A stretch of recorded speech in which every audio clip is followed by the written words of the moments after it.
que viene. Entonces, espero que haya por lo menos un integrante de cada brigada. Son 14 alumnos, debemos de estar conectados 31 personas. Entonces, estamos casi la mitad, un poquito arriba de la mitad. Bueno, entonces voy a empezar a compartir pantalla.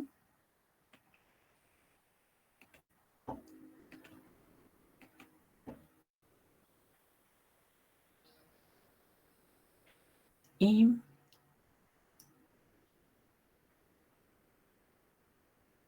creo que aquí lo tengo. Aquí está.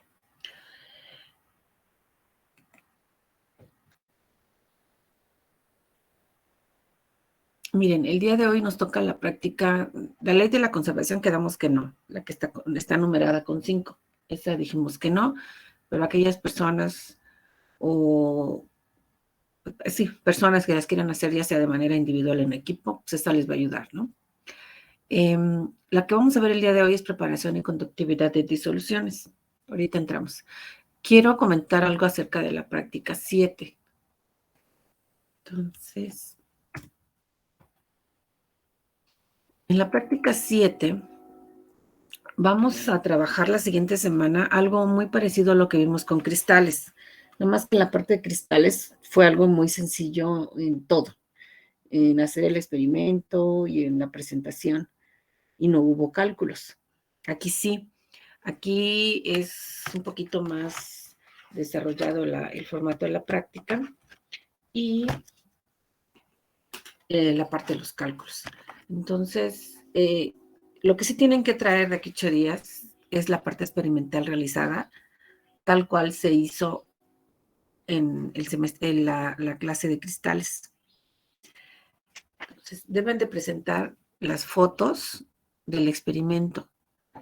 Ojalá, aunque fueran poquitas fotos, pero que fueran fotos de, del material antes de que se monte, ya cuando está instalado, y también de los reactivos, para que nos hablen directamente sobre, y sí, del material, sí, y también cómo fue que tomaron qué instrumento de medición utilizaron para medir la masa y para medir los volúmenes, ¿vale? Entonces, en esta práctica, estos son los materiales, ¿sí? Déjenme extender. Entonces, si se fijan, los materiales son muy sencillos. Yo voy ahorita a compartir las fotos. Cuando yo hice este experimento, algunos de los materiales no los utilicé, por ejemplo, una escoba o jalador, cinta canela, tampoco la utilicé. Aquí donde dice recipiente grande con agua o una pileta, pues yo utilicé un recipiente que no estuvo muy grande. Bueno, ahora les voy a enseñar. Dentro de los reactivos, el agua es una pastilla de Celsius y agua potable, pues los reactivos son sumamente sencillos. Aquí, hasta el final, nos dicen,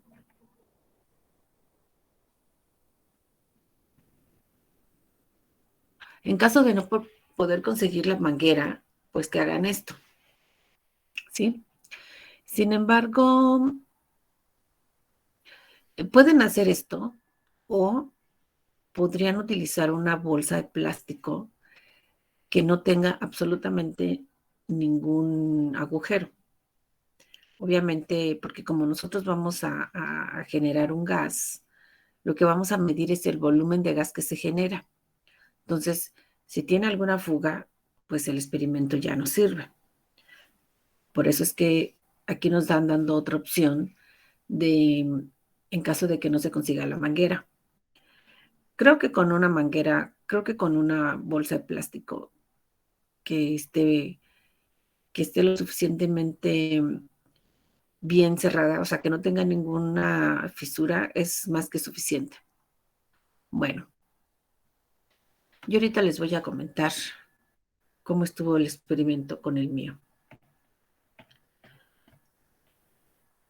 Entonces, para este experimento, pues nos están indicando en...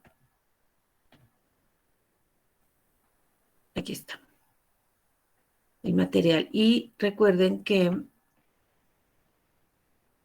¿Dónde está? Fue en la parte de cristales donde estaba lo de las... ¿Te acuerdan lo de las balanzas, no? Que pueden utilizar ustedes. Bueno, a mí, en lo personal, no me gustan ni las fotos ni la explicación que está aquí. A mí no me gustó y yo ahorita les voy a dar mi presentación. En la cinta canela, o sea, no compren cinta canela, yo creo que es un gasto muy innecesario porque realmente se necesita muy poquito. No sé si logran ver aquí. Aquí se supone que es una pileta. Entonces, casi todas las casas y departamentos tienen un lavadero y junto al lavadero a veces hay una pileta. Eso es a lo que se refieren. Entonces, esta pileta es esta que está aquí. Y este es un recipiente de plástico que parece ser que tuvo alcohol, algo así, ¿no? Entonces, esto que está aquí es un palo y no sé si es el jalador o la escoba, está ayudando a que este recipiente que está invertido esté derechito. Entonces, para eso se necesita la cinta canela. Entonces, si lo quieren hacer de esta forma, pues pueden amarrarlo con un hilo o con, no sé, con algo, hasta con Durex. O sea, porque la cinta canela luego no es tan barata y se utiliza muy poquito. Entonces, para mí como que no es necesario. Pero bueno, generalmente ya ven que yo me baso en las presentaciones que se tienen, en las figuras, me gustan demasiado, pero en esta ocasión, en esta práctica, no me gustó, no le entendí muy bien y bueno, y tampoco me gustaron las fotos, ¿no? Pero bueno, se hace lo que se puede, ¿no?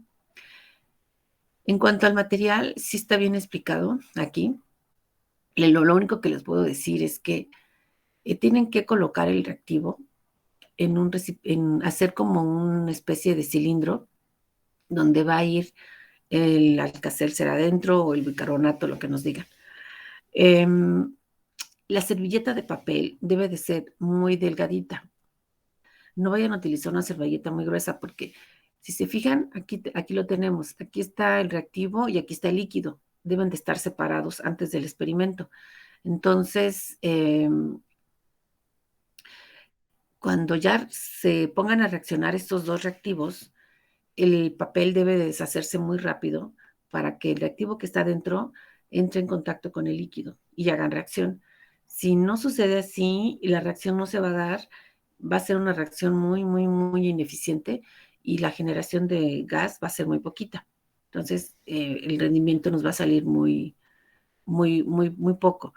Entonces necesitamos que este papelito, puede ser papel de baño, una servilleta o algo que sea muy, muy ligerito, de tal forma que se deshaga muy rápido, ¿sale? Pero hay que tener cuidado de que no se junten antes del experimento. Bueno, voy ahorita a compartir mis fotos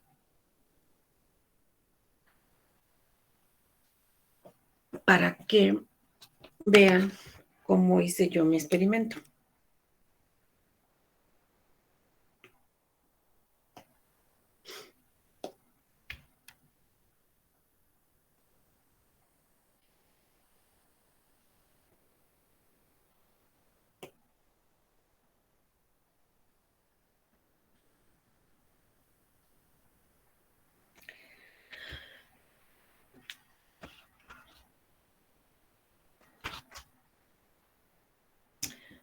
Todavía no aparece. Ahí está. Entonces, fíjense. Yo no lo hice en la pileta, como decía. Yo lo hice en mi cocina. Entonces, quiero estar si ustedes se fijan, aquí tengo el experimento ya listo para iniciar, ya está todo montado. Entonces, ustedes deben de tomarle fotos a todo antes de que se monte, por favor, para ver todo, incluyendo el material, los instrumentos de medición, los reactivos, ¿de acuerdo? Bien. Aquí está ya la imagen. Entonces, miren, este recipiente, el que contiene agua y contiene el recipiente inverso, no es tan grande. ¿Sí? A mí, yo pude adaptarme con ese recipiente. Tiene casi más del 90% de agua, no se ve, no se logra ver muy bien, pero está casi lleno de agua. El recipiente que está invertido es un recipiente que contenía miel y es más o menos de 1 litro de capacidad. El recipiente que está invertido debe de estar completamente lleno de agua, completamente, y lo deben de invertir y debe de quedar invertido de tal manera que no entre ninguna burbuja de aire. 1. 2. Eh, deben ustedes de mantenerlo un poquito derecho. Ahorita nada más por tomar la foto se quedó como inclinado. Yo lo que hice, si se fijan, se está deteniendo con la estufa. Del lado derecho, mi estufa tiene una como cubierta de cristal y se me está ayudando para soportarlo de un lado y junto a la pared. Quedó medio inclinado, pero nada más ahorita para la foto. El recipiente debe de estar abierto, obviamente no se ve muy bien, pero está completamente lleno de agua, no tiene ninguna burbuja de aire y está sumergido de tal manera que el agua no se sale. La manguera de plástico, si se fijan, está adentro, más de la mitad, adentro de esa botella invertida. Es una manguera de plástico transparente. Lo que va a pasar es que el gas que se empieza a generar va a desplazar el agua que se tiene en ese recipiente invertido. Entonces, el volumen de agua que se desplaza es el volumen de nuestro gas, recuerden. Por eso es que necesitamos que sea una manguera de plástico o podría ser una bolsa de plástico o realicen el experimento sustituto como lo está indicando en la práctica. El otro recipiente, el que tenemos la botella, ahí en el material nos dice que es una botella de no sé qué kits, no sé qué. Bueno, cualquier botella puede funcionar. De preferencia que tenga una boquilla. ¿Por qué? Porque el gas que se está generando, que se va a generar, va a salir como a mayor velocidad de la boquilla y se va a trasladar rápidamente a través de la manguera para irse al recipiente, al otro recipiente. ¿Sí? Entonces, el globo que tenemos nosotros tiene la función de unir la boquilla, la botella de plástico con la manguera. Entonces, hay que tener mucho cuidado. Yo utilicé un globo muy pequeño, de tal manera que al momento de que se estire, quede completamente sujeto y no permita las fugas en ninguno de los dos extremos del globo. El globo debe de cortarse y colocar un extremo en la botella y el otro extremo en la manguera. Aquí sería la cuestión del problema si utilizaran una bolsa de plástico. Hay que tener mucho cuidado, número 1, de que quede bien sujeto y número 2, que permita el paso del gas que se está generando. Adentro del recipiente observamos que ya tenemos aquí el reactivo en polvo que está en el papel. Es como un pequeño cilindro que está amarrado y el amarre, el hilo, está en la parte de arriba. Se está deteniendo con la tapita de la botella, ¿sí? Está a una altura tal que no entra en contacto con el agua. Aquí podrían ustedes como bajarlo un poquito más si gustan, nada más hay que tener cuidado que no entren en contacto antes del experimento. Y abajito se ve líquido. Entonces ya está listo el experimento para realizarse. Hay que tener mucho cuidado para que entren en contacto, pues obviamente deben de inclinar, no agiten la botella porque se puede desarmar todo nuestro equipo que ya tenemos montado. Entonces lo ideal es que con mucho cuidado, mucho cuidado, ustedes la den la botella de tal manera que entren en contacto los reactivos.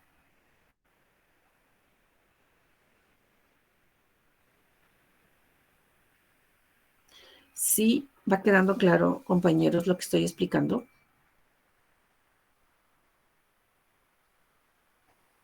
Sí, profesora. Ok, pues espero que todos los demás sí, porque nada más contestó creo que una persona. Bueno, voy entonces ahora a... Es que creo que no está pasando la foto, la estoy pasando, pero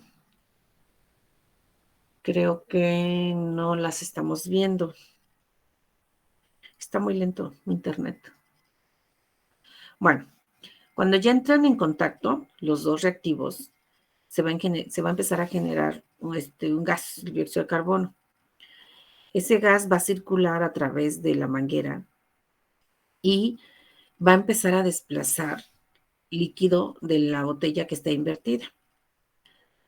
Entonces, cuando termine el experimento, ustedes deben de colocar una marca donde termina justamente donde está, donde quedó el líquido, que tanto se desplazó. ¿Cómo vamos a medir el volumen de gas que se generó? Pues muy sencillo. Cuando ya se haya hecho todo el experimento, en la marca que ustedes van a colocar, ahorita que se vea la, la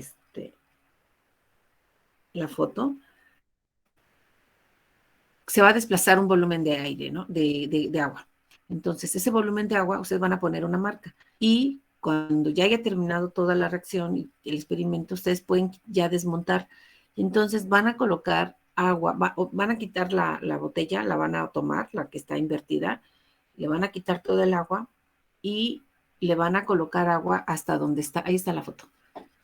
Entonces, miren, eh, ahí ya está derechita. Nada más que estoy tomando foto y por eso no, tapó parte del experimento.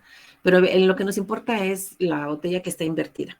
Si se fijan, tiene una línea, una marca de dónde quedó el agua. Entonces, la cantidad que tenemos de gas generado es el que está arriba y abajo es la cantidad de agua que quedó.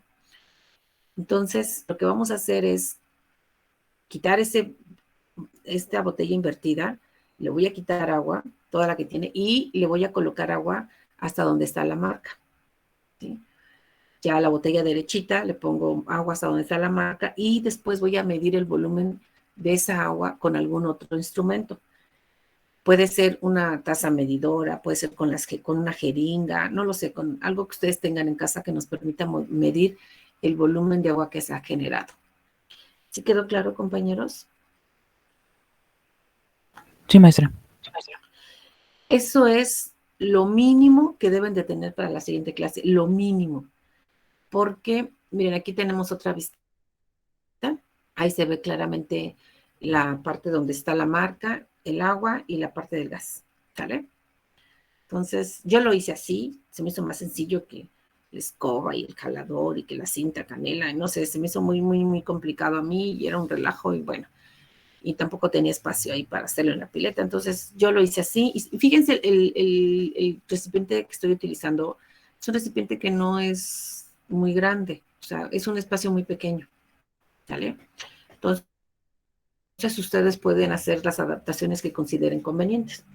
Yo utilicé, para medir la masa, pues utilicé la aplicación del celular. Y hay dos, tres, ¿no? Sí tuve que hacer muchas medidas de la misma para que asegurarme de que me estuvieran midiendo bien. Y para medir el volumen, pues las jeringas son excelentes, nos ayudan muy, muy, muy bien. Además, pues una jeringa como de 5 mililitros, ¿no? Para no estar con muchas lecturas. Pero bueno, ustedes ya lo decidieron. Bien, aquí nuevamente se van a coordinar por brigada para que ustedes decidan cómo van a hacer el experimento. Lo pueden hacer cada uno de ustedes o lo pueden hacer uno, dos, no sé, ustedes ya deciden y me van a presentar más o menos esto. Voy a dejar de compartir para nuevamente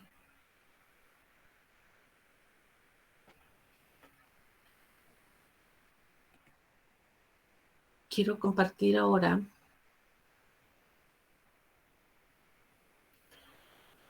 la práctica. Okay. Entonces, permítanme tantito porque tengo... Aquí está el laboratorio.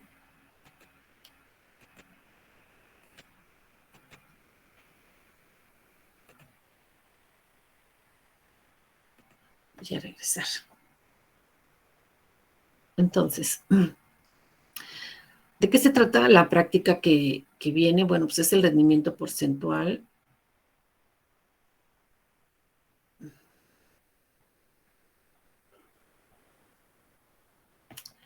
¿Dónde está? ¿Dónde está? Aquí. Entonces, vamos a obtener el rendimiento porcentual. Nosotros vamos a hacer un cálculo teórico. Aquí en esta práctica es genial porque nosotros nos damos cuenta de lo que nosotros calculamos contra lo que ya se hace en la realidad, pues hay una diferencia muy grande, muy, muy grande. Ustedes tienen que explicar cuál es la razón. Tienen que ser muy observadores cuando hagan el experimento.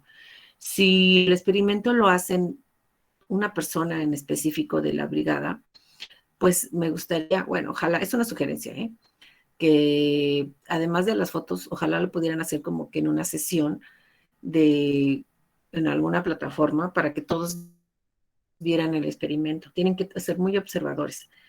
Si lo hacen ustedes de manera individual, sí necesitan como que alguien les ayude un poquito, porque si se dieron cuenta, yo ahí estaba maniobrando, yo estaba sola y sí me costó un poquito de trabajo la cuestión de tomar las fotos y que quedara la mejor imagen. Entonces, podrían requerir que alguien los ayudara y un video también de unos segunditos también podría ser de gran ayuda, ¿no? Ya ustedes lo verán. Bueno, el rendimiento porcentual se obtiene del rendimiento real, que está en la parte superior, es el rendimiento experimental, lo que yo voy a obtener, ¿sí? Ese volumen de aire, de gas que yo voy a calcular, que yo voy a medir, que fue lo que resultó del experimento, ese es el rendimiento real, lo que realmente se obtuvo de la reacción. Lo que yo calculé es el rendimiento teórico. Eso va en la parte de abajo. Y lo vamos a multiplicar por 100. Obviamente el rendimiento porcentual ideal pues es el 100%, pero es muy difícil llegar al 100%. Se van a dar cuenta ustedes. Bueno, de hecho ya lo vieron con la cuestión de los cristales, ¿no? Entonces, si ustedes tienen una cuchara de sal, pues yo, ¿qué esperaría como rendimiento porcentual al 100? Pues que la masa de esa sal debería de ser igual a la masa de los cristales que se formaron. Y no fue así, fue muy diferente, fue muy, muy baja en realidad los cristales que se formaron. Entonces, el rendimiento porcentual fue muy bajo. Pues aquí va a suceder algo muy parecido. Entonces, hay que ser observadores y tiene mucho que ver cómo preparamos, cómo medimos, cómo instalamos, etcétera. Entonces, tienen que traer, lo que sí deben de traer ya de cajón es el rendimiento real. El rendimiento teórico hay que venir a lo más avanzado posible del rendimiento teórico. Entonces, el rendimiento teórico a lo largo de la práctica nos va indicando las reacciones y nos va diciendo, bueno, eso es parte del experimento, ¿no? Yo más o menos les indiqué el desarrollo para que ustedes entiendan un poquito más. Bueno, después nos están diciendo que recopile la actividad número 6, que recopilen, organicen y usen los datos experimentales. Y aquí nos están dando las indicaciones de cómo hacer los cálculos. Entonces, hay que avanzar lo más que se pueda.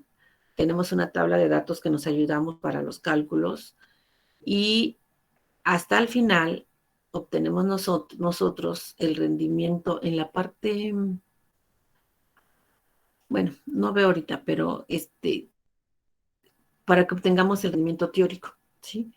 Y entonces, ya que tenemos el rendimiento teórico y el experimental, ya podemos obtener el rendimiento porcentual y hay que identificar quién es el reactivo limitante. Bueno, entonces aquí está el manejo de los residuos.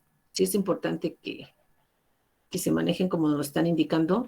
También sería interesante que ustedes nos tomaran fotos de qué hicieron con cómo manejaron los residuos. Ah, y también las medidas de seguridad. Aunque son materiales muy sencillos, tanto el material como los reactivos, tratémoslo como en la formalidad que nos debe dar un laboratorio. Entonces, sí me gustaría ver en una foto, en varias, las medidas de seguridad que ustedes tomaron. Bueno, entonces, hay que venir lo más avanzado posible en la parte teórica, porque nosotros no nos va a dar tiempo. En la parte, van a tener que hacer representación, así como la hicieron con los cristales, de cómo les fue en su experimento.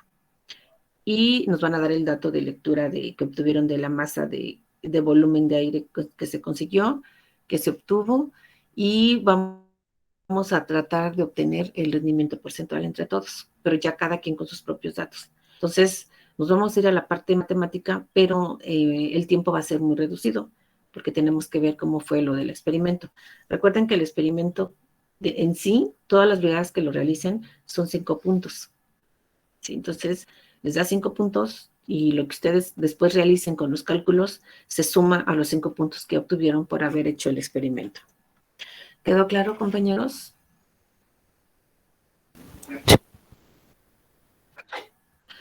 ¿O tienen alguna duda? Y díganlo en este momento porque ya vamos a comenzar con la práctica. ¿Puede repetir qué era el Obviamente rendimiento real, por favor? el rendimiento real es lo que te salió que va a salir del experimento. El volumen de gas generado. Ok, gracias, profesora. Ajá, ese es el rendimiento real. Sí. Y obviamente cada brigada o entre los mismos integrantes de la brigada, pues el rendimiento va a ser diferente. Debería ser el mismo, ¿no? Pero va a ser diferente por las cuestiones de cómo estamos trabajando. De hecho, aunque estuviéramos en el laboratorio, el rendimiento es un poquito diferente entre las brigadas, porque no es la misma persona que está maniobrando. Y además el equipo, aunque es el mismo, las probetas, las balanzas, etcétera, pero cada instrumento de medición tiene un error muy característico.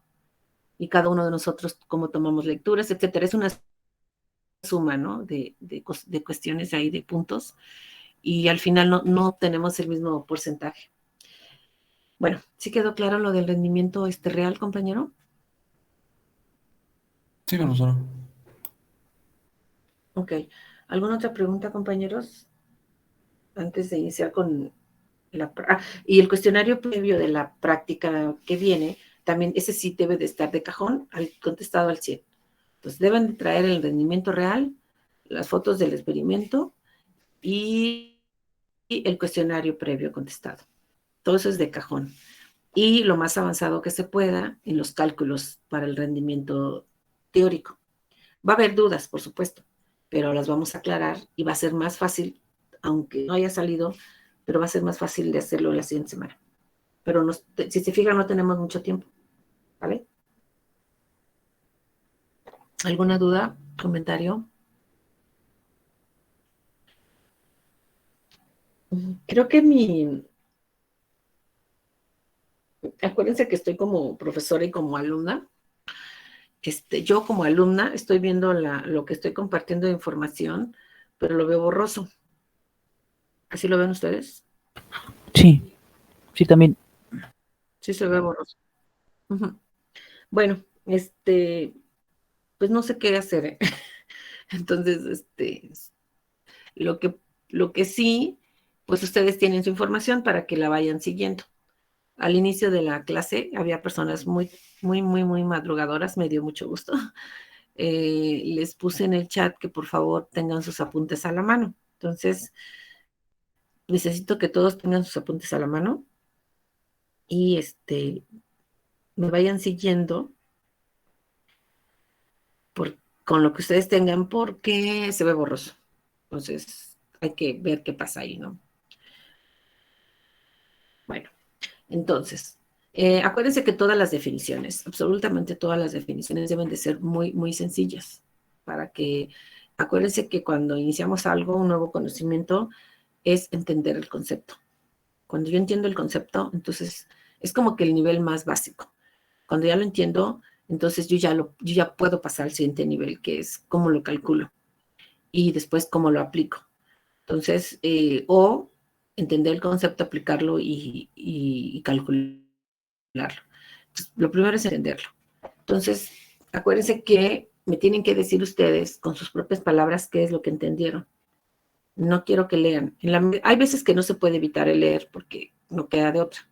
Pero si ustedes lo pueden decir con sus palabras muy, muy sencillas, eso es lo mejor para mí.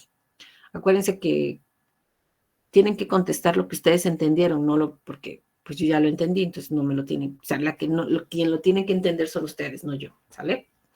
Bueno, vamos a comenzar. ¿Qué es molaridad, compañeros? De manera muy sencilla. La concentración molar. Sí. ¿Pero qué me indica la concentración molar? A ver, dime, Roberto. La cantidad de sustancia que hay en una disolución.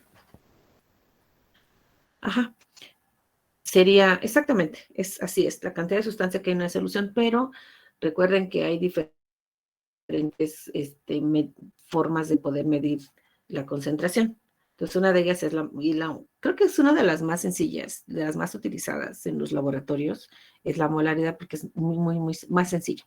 Entonces, son los mol que tenemos de esa sustancia en 1 litro de disolución. Entonces, así como sencillito, ¿no? Bien, ¿cómo influye el agua de hidratación presente en algunos sólidos en la preparación de las disoluciones? Esto lo vimos en la práctica pasada y yo lo contesté. Entonces, ¿cómo influye el agua de hidratación presente? La pregunta número 2, quiero que me la contesten con lo que se vio en la clase pasada, porque ahí se comentó. Si no lo pueden realizar es que no tomaron atención, no tomaron apuntes, no entendió, no quedó claro. ¿Me pueden decir cómo afecta el agua de hidratación?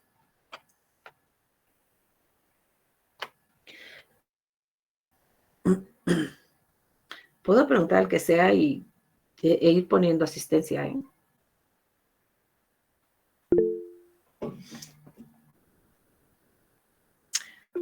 A ver, sí, no, Roberto, otra persona. Gracias, Roberto. ¿Alguien? O voy a empezar a... Oigan, nos estamos consumiendo tiempo de la práctica, ¿eh?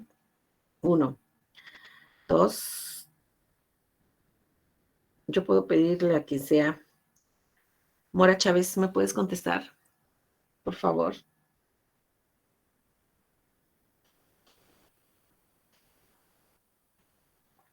Si no me contestan, empiezo a poner faltas, ¿eh? Mora Chávez. Pueden utilizar también el chat. Ay, compañero, póngase abusado. A ver, dime, Alejandro. Bueno, yo encontré que es la encargada de separar a las partículas que están en sólido y A también ver, se encargan de diluirlas. Alejandro, lo tienen que contestar con lo que se vio en la práctica pasada. Ya lo vimos en la práctica pasada. Sí, digamos, cuando el agua, pues es hidratación, cuando se acerca a un sólido lo que hace es diluirla, como lo vimos con el agua con la sal. La sal a la hora de juntarse con el agua se empieza a diluir No, y se forma una mezcla homogénea. sí, perdón, Alejandro. Yo me equivoqué. Fue en la clase antepasada. Sí, no fue la pasada, fuimos los cristales, sí es cierto. Pero no estoy hablando de la parte de cristales que ustedes hicieron, en la parte que vimos del simulador. Ah, ya. Porque el cloro de sodio no está hidratado, o sea, es un compuesto solo. ¿Alguien más levantó la mano? Gracias, Alejandro. ¿O puedes contestar tú? No, es que creo que ya me confundí. No, es que lo vimos en la práctica pasada, pero no con el cloro de sodio, con el otro compuesto. Avid, ¿puedes contestar?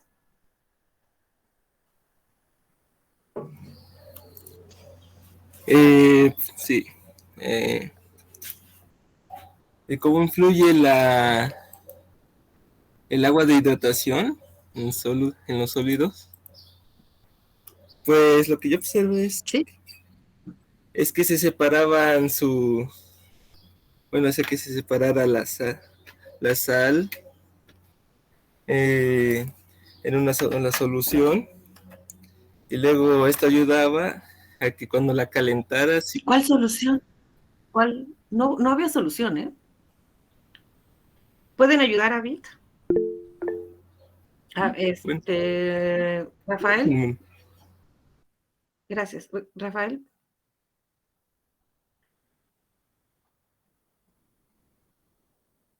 no se te escucha, Rafael, no sé si estás hablando.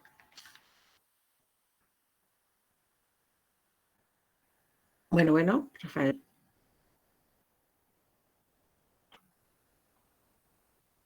Rafael, no se te escucha. No. Renata, ¿puedes contestar, por favor? Sí, está bien, Rafael. Yo aquí estoy atenta en el chat. Renata, por favor. ¿Mande, maestra? Vean sus apuntes de clase. Vean sus apuntes de clase. ¿Contestas, por favor, Renata? Sí, permítame, es que estoy teniendo problemas y se está cortando un poco mi pantalla.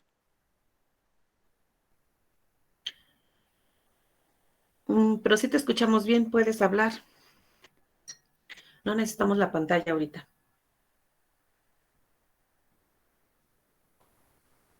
Chicos, apúrense. Renata, te escuchamos perfecto, ¿eh? Puedes comenzar a hablar. No necesitas compartir pantalla, Renata. No, me refiero a que estoy teniendo un poco de problemas con mi pantalla y como que se me está cortando el... O sea, no Puedes distingo contestar. realmente la pantalla. Puedes contestar perfecto, Renata. No necesitas compartir la pantalla. Es la pregunta número 2. Debes de tener el cuestionario previo en tus manos. Sí, O claro. sea, no necesitas ninguna pantalla. Se te oye perfecto. ¿Puedes contestarnos? H. Paulina, ¿puedes contestarnos?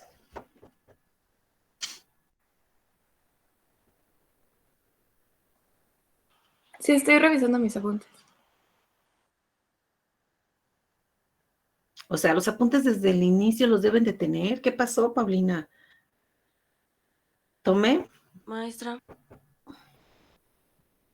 ¿ya le contesto?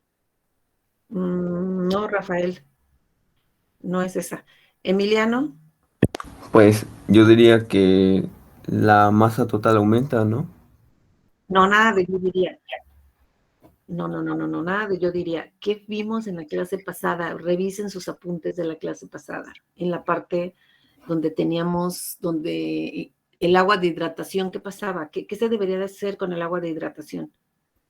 Se tenía que separar de la masa inicial. No, pero luego, sí, pero ¿qué más? Se restaba la ¿Qué hacemos masa del con esa agua. agua de Menos, hidratación? ¿Mandé? se restaba la masa del No agua. escucho. Se No entiendo. restaba la masa total menos la masa del agua. Pero ¿cómo influye esa, a ver, cómo influye esa agua en ese compuesto? ¿Se Aumenta debe de su masa considerar o total, no? Yo lo comenté, yo lo dije. ¿Mande? aumentando su masa total, ¿no?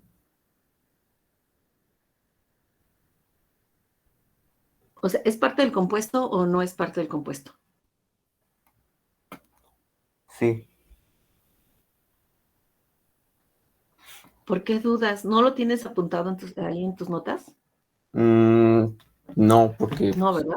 no. No. Por eso dudas. No tomaron Mm, apuntes y yo se los dije. Sí, sí, es parte del compuesto. Hice yo un comentario. ¿Alguien lo anotó? Acerca de esa parte de cómo influye el agua de hidratación, si se debe de tomar en cuenta o no. Ya nos contestó el compañero. Muchas gracias. Ayúdenlo, alguien más.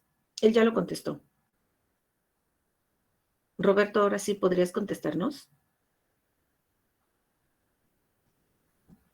¿O ya no? Perdón, es que no se activaba mi micrófono.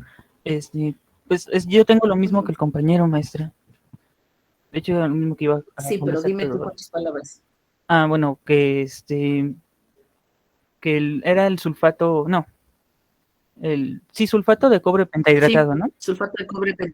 No me Así recuerdo. es. Entonces, lo que hacía Lo que hacía el experimento era que se calentaba y el agua que se evaporaba se quedaba una masa, y esa masa era la del puro sulfato de cobre.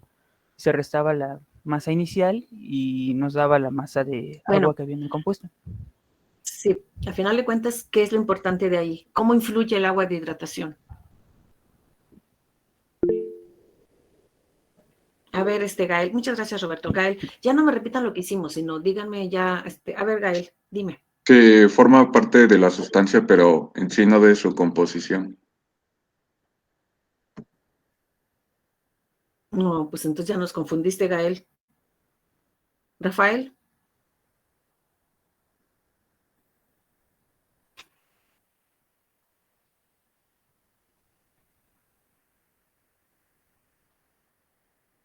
Rafael.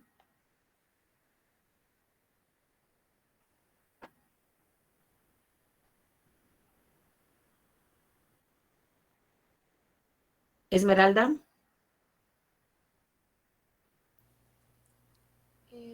Que como el agua también es parte de la sustancia, al agregar la agua, se hace una mezcla homogénea.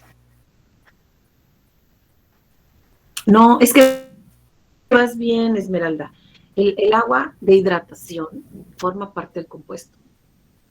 Entonces, yo les comenté, cuando realizan los cálculos, ¿qué deben de hacer en los cálculos?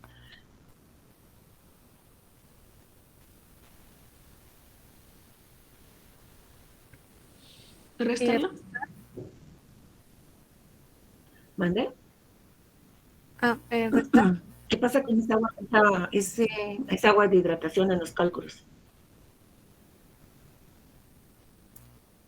¿Se le resta a la masa del compuesto o...? Sí, bueno. No, gracias. Valeria, ¿puedes decirnos qué pasa con esa agua de hidratación, con esas moléculas en el compuesto? ¿Cómo lo debemos de considerar en los cálculos? ¿Se considera o no? Sí, pues se tiene que restar. A ver, ¿quién dijo que restar? ¿De dónde sacaron restar? De la práctica. Entonces no entendieron el experimento. ¿Pero por qué se tiene que restar? O sea, ¿cuál era el objetivo de ese experimento? Era la pregunta número 2, ver cómo influye el agua de hidratación en ese experimento. Y yo les di la respuesta, además. O sea, yo lo dije, yo lo comenté. Entonces, no. Sí, dime. ¿Quién habla? No sé si sería determinar, bueno, ¿Sí, quién eres? por diferencia, Emiliano, Valle, determinar Sí, Emiliano. la cantidad de agua que se evapora, ¿no? Por diferencia.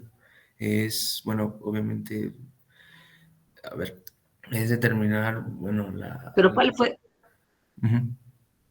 Sí, ya sé, por diferencias obtenemos la masa de agua y la masa del sulfato, pero ¿cuál fue la razón de hacer ese experimento? Además de hacer una resta y ya, pues está como si estuviéramos en primaria, ¿no? Bueno, la masa final del sulfato de cobre, ¿no?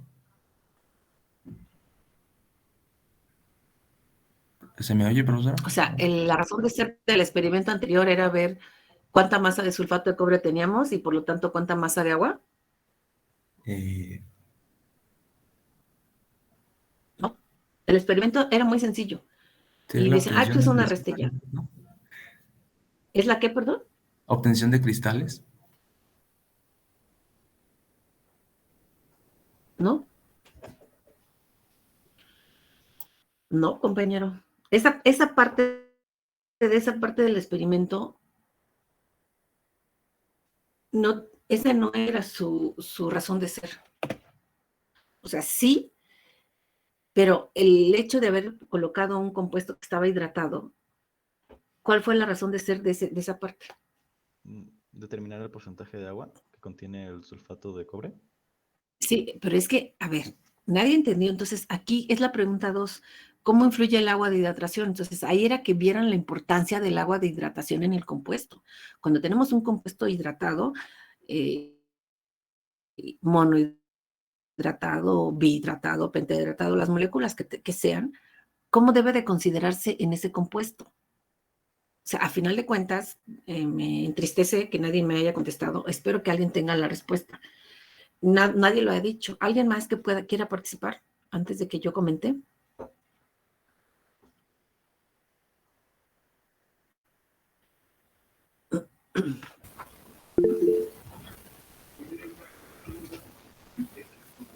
Sí, dime, Roberto. Bueno, la verdad, yo lo estoy sacando como conclusión por lo que vi ayer en la clase de química.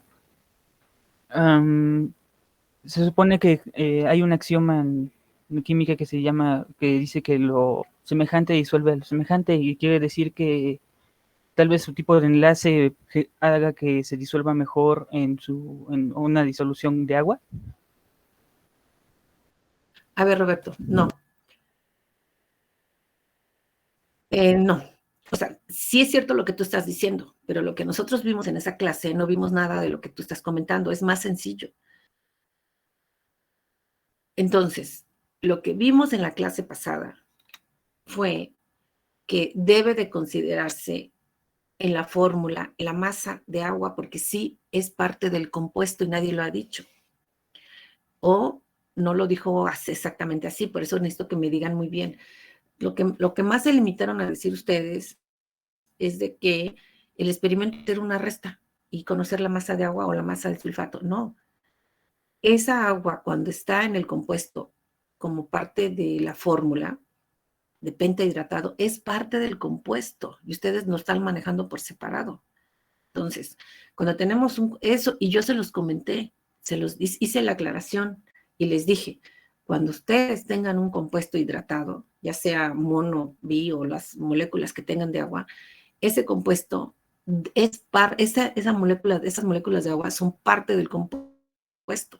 No las deben de quitar y decir, ay, pues si los voy a diluir con agua, ¿para qué hago, para qué le sumo esas moléculas al compuesto si el agua esa agua va a entrar en contacto con el otro agua? O sea, no tiene razón de ser de que se contabilice. Y ese es un error muy grande. Entonces, el agua de hidratación sí influye y es parte del compuesto. ¿Cómo vimos que era parte del compuesto? Porque por el color. En ese experimento, lo que se demostró fue la pregunta número 2. Entonces, y ojo, nos estamos tardando mucho y ya al final nos vamos a quedar cortos en el tiempo con el experimento. Entonces, el agua, el sulfato de cobre, tenía un color azul. Y cuando le quitan el agua, se queda. Eso quiere decir que el agua, el sulfato de cobre pentahidratado, así como es, necesito que esté en color azul. O sea, es color azul, mejor dicho. Entonces, ¿qué quiere decir eso? Que el agua, las moléculas de agua, forman parte del compuesto y deben de contabilizarse. Es parte del compuesto, es parte de la fórmula. Y al momento de hacer los cálculos, es que se considere, nunca se debe de quitar. Eso es haciendo esa pregunta. ¿Cómo influye el agua de hidratación en el compuesto? Es parte, no es que esté aparte, es parte del compuesto y por lo tanto debe de contabilizarse. Independientemente si se va o no a deshidratar o si se va a diluir, se va a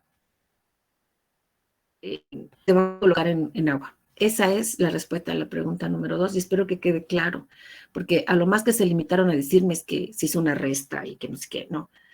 Lo que se hizo es demostrar cómo el agua, cuando en un compuesto, las moléculas de agua, cuando es parte del compuesto, cuando está en una fórmula, es parte del compuesto. No lo separen, por favor.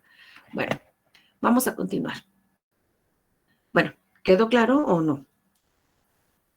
Porque eso es importantísimo en los cálculos. Maestra. Porque muchas veces cuando ustedes están en un examen, no lo contabilizan y ahí empiezan los problemas. Sí, dime, compañero. Ahí es que no me termina de quedar claro, porque en la pregunta dice que cómo influye, no como si es parte de la disolución. Exactamente. No está hablando de la cómo influye. Lo que pasa es que si tú quitas las moléculas de agua cuando está en un compuesto hidratado, entonces tus cálculos van a estar mal porque el agua esa molécula forma parte del compuesto. Lo vimos la clase pasada. Si tú quitas de los cálculos, necesitamos la masa molar. Y en la masa molar, si nada más es el cobre, el azufre y el oxígeno, y no tomas en cuenta las moléculas de agua, vas a tener un error en los cálculos. Entonces, sí influye en la fórmula porque es parte del compuesto, independientemente de si ese compuesto lo vas a diluir o lo vas a calentar solito, porque la práctica pasada nada más lo calentamos al sólido, se supone que está sólido y nada más se le evapora el agua. O como en el caso de esta práctica, ese compuesto lo vas a someter a dilución, ¿sí? Vas a formar una dilución. Si tú no tomas en cuenta la masa molar del agua dentro del compuesto, tus datos van a ser equivocados. Entonces, sí influye en el compuesto porque es parte del compuesto. No sé si te quedó claro, Alan. Ok, creo que ya entendí entonces. O sea, tenemos que considerarlo como parte pues de nuestro compuesto, porque de no ser así, De la fórmula. De la fórmula, ajá. nuestros cálculos serían incorrectos, ¿no? Así es. Así es. Entonces, si en un examen te llegas a encontrar un compuesto hidratado y tú no lo consideras la suma para obtener la masa molar, pues van a estar mal los datos. Ahorita vamos a ver un ejemplo, pero eso les debió de haber quedado claro en esa sesión, porque les hice ese comentario. No sé si haya contestado tu pregunta, Alan. Sí, gracias. Bueno, eso espero. Bueno, vamos a continuar con el cuestionario. Chispas, ya no sé dónde está el cuestionario. Está aquí. La siguiente pregunta. Bueno, la pregunta número 3, ya la vieron todititos. ¿Cómo afecta la pureza del reactivo en la preparación de las disoluciones? Aquí depende de lo que yo quiera. ¿Sí? ¿Quién? ¿Perdón? ¿Alguien habló? Bueno. Creo que no. No, profesor. No, maestra, nadie. Ok, gracias. Ok, entonces fíjense, bueno, pues aquí depende mucho de lo que yo quiero obtener. Ustedes van a darse cuenta más adelante, no sé si en el curso de química o en otras asignaturas, a veces necesitamos que el material tenga ciertas impurezas, lo que se le llama como dopaje. Entonces, dopaje es tener un grado de impureza para que me sirva a mi objetivo. Entonces, ahí es donde afecta la pureza. Depende de lo que yo quiero. Si yo voy a utilizar mi reactivo para grado medicinal, grado comestible, pues la pureza debe ser muy grande, ¿sí? Entonces, afecta muchísimo. De hecho, ustedes lo vieron en la clase pasada. Debieron de haber comentado también pues, la calidad del agua, ¿no? Si el agua tenía sales y yo estaba añadiendo sal, pues eso hacía que mi experimento no saliera como yo quiero. Entonces, ahí el agua que debimos de haber utilizado en la parte de cristales para asegurarnos que la sal fuera solita, debió de haber sido sin sales. Creo que nadie lo comentó. Entonces, el agua es muy importante, la calidad, la pureza en este caso del agua. El experimento sale un poco diferente si lo hicieran con agua de la llave o con agua de garrafón o con un filtro o si alguien tenía agua destilada, etcétera. Entonces, sí se ve muy claro el efecto. Incluso yo les dije que si pudieran colocar el nombre de la marca de la sal que utilizaron, porque también eso influye, ¿no? Entonces, yo creo que eso no queda ninguna duda. ¿Qué es un enlace? De manera muy sencilla, ¿qué es un enlace químico? De una manera muy sencilla, lo más sencillo que lo puedan definir. ¿Qué sería? Es la atracción de átomos. Eso sería afinidad, ¿no? Electrónica. ¿Qué sería un enlace? A ver, Dávila. Sería la fuerza que mantiene unidos a los átomos, ¿no? Para poder formar un compuesto. Sí, nomás fuerza. Sí. Sí, estaría bien. ¿Alguien más que pueda decirnos otra definición? Esa es la fuerza que mantiene unido. Pues Bueno, un más bien es enlace químico es como una la unión. tendencia, ¿no? De los electrones a atraer otros electrones para formar moléculas compuestas. Ujú. Nada más que muchas veces, Bueno, acuérdate es que no que el siempre, profesor nos explicó la otra vez que no podía ser fuerza, ya que fuerza requería que tuviera newtons. Entonces, como que Bueno, nos... es que dijo que electronegatividad no podía ser fuerza. bueno, aquí para hacerlo más sencillo, un enlace químico es una unión. O sea, si nos vamos a la base más básica, un enlace es una unión entre dos átomos. Bueno, de dos o más átomos. ¿Están de acuerdo? Es una unión. Ahora, ¿cómo se da esa unión? Que es lo que es la pregunta número 5. Entonces, tenemos diferentes formas de que se unan esos electrones. Los que se unen son los electrones. En un átomo son los electrones. Entonces, para mí, ustedes busquen sus propias definiciones, más bien sus propios conceptos, ¿no? Entonces, un enlace químico es una unión entre electrones de dos o más átomos, ¿sale? Esas uniones son de diferente manera. Aquí nada más vamos a mencionar a grosso modo las dos que se tienen, principalmente. Esas dos uniones pueden ser a través de iones o de lo que se conocen como la compartición de electrones, el enlace covalente. Entonces, puede ser por un enlace iónico o por un enlace. La unión puede ser iónica o la unión puede ser covalente. ¿Qué significa? Como su nombre lo indica, iónico es que se están formando iones. Entonces, la única forma que se puedan formar iones es que haya un desbalance energético en cargas. Entonces, si un átomo cede o pierde un electrón, se hace más positivo, queda un ion positivo. El otro extremo sería que alguien gane una carga positiva, pues entonces, perdón, si gana un electrón, pues se hace más negativo. Entonces, tenemos un ion negativo. Esto mismo puede suceder, bueno, entonces, cuando hay un desbalance, se forman los iones, queda eléctricamente cargado ese átomo. Entonces, ya sea por una carga que esté eliminándose o que le esté llegando. En la tabla periódica, una forma de poderla nombrar es del 1 creo que al 16, ¿no? Entonces tenemos la familia 1, la familia 2, la familia 3, hasta la familia 16. Entonces, las primeras columnas que nos están indicando con la familia 1, 2, 3, que es el número de electrones que tienen en la última capa. Entonces, las primeras columnas nos dicen que los elementos tienen un electrón, dos o hasta 3 electrones libres. Entonces, esos elementos que tienen 1, 2, 3 electrones libres, es más fácil que los elementos de la tabla periódica que están del lado derecho, que tienen 5, 6, 7 electrones libres. Entonces, esos es más fácil que atraigan los electrones que les faltan, ¿sí?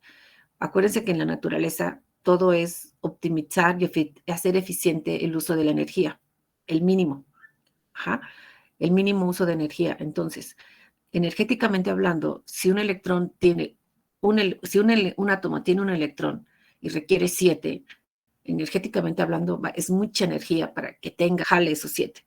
En cambio, si son 7 electrones y nomás requieren de 1, pues energéticamente hablando, pues es menos energía la que se va a necesitar. Entonces, en la naturaleza así suceden las cosas. Entonces, por eso es que se hace un enlace iónico, porque esos 7 electrones jalan con más facilidad al electrón que está libre del otro átomo. Entonces, ahí es cuando se forma un enlace iónico. ¿Sí? Y son muy fuertes, por lo mismo. Cuando tenemos un enlace covalente, ¿qué pasa cuando los elementos, los átomos que se van a unir, energéticamente hablando, tienen la misma cantidad de átomos? Entonces, la fuerza de atracción entre los electrones pues es casi la misma. Entonces, ¿qué se decide hacer ahí? Pues mejor los comparten. Entonces, no hay ese de que quién jala a quién, pues no se podría, se anularían las fuerzas. tendrían prácticamente la misma magnitud. Entonces, se comparten los electrones. Al momento de estar compartidos, es un enlace covalente. Hay diferentes tipos de enlaces covalentes, ¿no?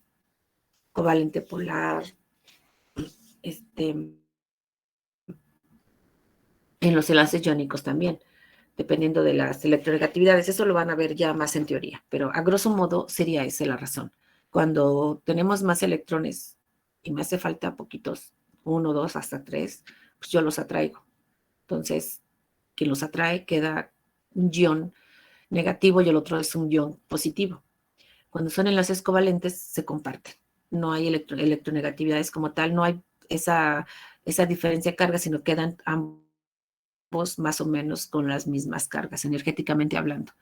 Y entonces, eso hace que tengan diferentes propiedades. Cuando ustedes necesiten pensar en un enlace iónico, en un enlace covalente, necesitan ustedes fijarse en dos compuestos que sean muy fáciles de aprender. Por ejemplo, la sal de cocina y el azúcar. Ambos nosotros los usamos cotidianamente. Entonces, ustedes acuérdense cómo se comportan la sal y el azúcar cuando nosotros lo estamos cocinando. Cuando nosotros tenemos un sartén y nosotros colocamos la sal en un sartén y el azúcar, con la misma temperatura que nos da la flama de la estufa, el azúcar se derrite y la sal no. Quiere decir que por el mismo tipo de enlace, como es más débil el enlace covalente que el enlace iónico, entonces el azúcar se derrite, su punto de fusión es muy bajo, tanto que con la flama se puede pasar de sólido a líquido. Sin embargo, la sal no. Yo necesito temperaturas muy altas, arriba de 800 grados, para que se me pueda derretir para el punto de fusión de mi sal, ¿sí? Cuando yo disuelvo el azúcar y la sal en agua, ustedes lo vieron en la clase pasada, en el experimento, yo puedo separar la sal, yo puedo obtener sal por medio de un proceso físico muy sencillo. Pues puedo evaporar el agua y entonces obtengo mi sal, ¿sí? Pero sin embargo con un compuesto de enlace covalente no. Entonces, son diferencias que nos ayudan a entenderlas más cuando identifiquen un compuesto de enlace covalente y de enlace iónico muy sencillo, ya sea que lo utilicen en la comida, en alguna sustancia en particular, y vean cómo se comporta, que a lo mejor no lo han percibido, pero así es más fácil de que ustedes lo puedan contestar cuando venga un examen y también cuando lo tengan que aplicar el conocimiento, ¿no? Bueno, entonces eso nos da cabida a la pregunta número 6. Nos está hablando de los electrolitos. ¿Qué es un electrolito? Con lo que acabamos de mencionar. Entonces, ¿qué sería un electrolito? Con una sola palabra, ¿qué sería un electrolito?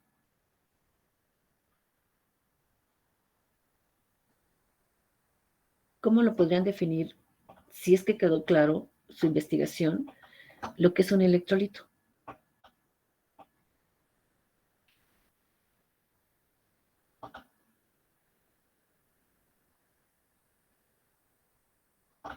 ¿Cómo lo definirían? Cuando la sustancia tiene más iones. O más bien está conformada por eso. Ya estás en... Al final no te entendí. ¿Está formada por qué, perdón? Iones. Sí. Es que me quedé... Sí, es que dijiste la respuesta en plural. Un electrolito es un ion, Roberto, efectivamente. Ah, ok. Entonces, singular, entonces. Sí. Ajá. Es que pasó, te dije, sí. Diste la respuesta en plural, ¿no? Entonces, un electrolito es un ion, a final de cuentas.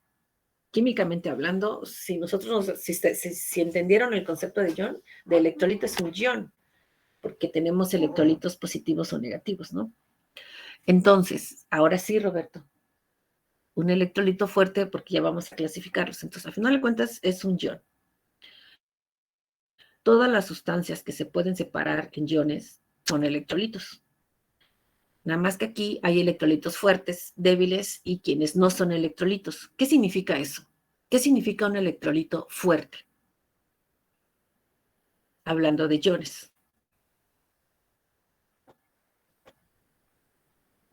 Sergio y Manuel, ¿me podrías decir qué es un electrolito fuerte?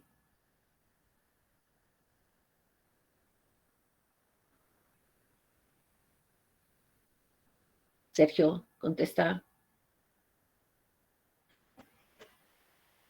Alumno que no conteste, tiene falta, ¿eh? Porque a lo mejor más está conectado ahí y está durmiendo. No, tenía problemas para encender mi micrófono, maestra, perdón. Pues pensé que estabas durmiendo. No. ¿Qué es un electrolito fuerte? Bueno, yo investigué No, que sí un lo creo. electrolito fuerte, bueno, se lo voy a leer como lo Ajá. investigué. Es una No, sustancia ¿qué que... entendiste tú? No. ¿Qué entendiste tú? Ok. ¿Qué entendiste? Pues, un electrolito fuerte, lo entendí como una sustancia o un compuesto que cuando se disuelve en agua causa la formación de iones. Bueno, así fue como lo entendí de lo que... ¿Cómo? No entendí lo último. Antes de los iones, ¿qué dijiste? Es una sustancia o un compuesto, así lo investigué, que al disolverse en agua provoca la formación de iones. No, pues me estás hablando de los electrolitos. A ver, ¿alguien más que me pueda decir qué es un electrolito fuerte? Porque Manuel, a ver, a electrólisis, no, compañero. Bueno, no entendí lo del, a ver, lo del chat. A ver, dime, compañero Abraham.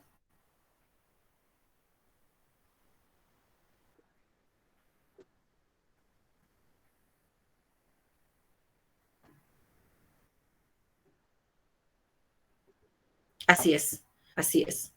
Entonces, o sea, independientemente de la cantidad de sustancia que tengamos, toda esa sustancia completamente se disuelve, se separa en iones. Por ejemplo, como lo hicieron ustedes con la sal hace 8 días o cuando hicieron el experimento.